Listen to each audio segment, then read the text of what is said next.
सण म्हटलं की काहीतरी गोडधोड हे झालंच पाहिजे. एका भांड्यामध्ये मी साखर टाकली आणि ती पूर्णपणे अशी मस्त वितळून घेतली. एका भांड्यात मी तूप घेऊन त्याच्यामध्ये ड्रायफ्रूट्स सर्व टाकून दिले आणि मस्त असे फ्राय केले. आपल्याला जे वाटेल ते तुम्ही टाकू शकता. ड्रायफ्रूट्स हे थोडेसे मी लालसर होऊन दिले. दुसऱ्या साईडला दूध गरमच होत होतं, त्याच्यामध्ये मी सर्व ड्रायफ्रूट्स टाकून दिले आणि चमच्याने ते मी हलवून घेतले.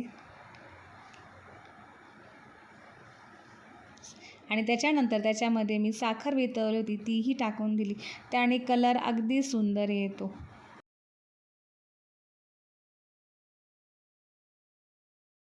त्यानंतरून मी सर्व ते मिक्स करून घेतलं.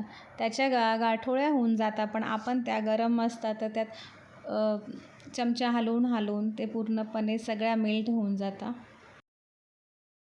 नंतर मी त्यामध्ये पेढा टाकला.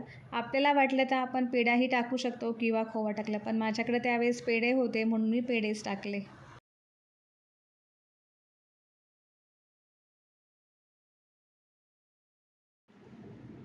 सर्व टाकून झाल्यावर मी हलवून घेतली. तुम्ही जेवढीही बासुंदी उकळून घ्याल तेवढी ती छान होईल. आणि खूप छान कलर आला आहे. कलर बघा किती सुंदर वाटतोय. थोड्या वेळाने त्याचा कलर अजून चेंज होईल. आणि आता तुम्ही कलर बघू शकता किती छान झाली आहे. नंतर मी विलायची पावडर टाकली आणि हलवून घेते.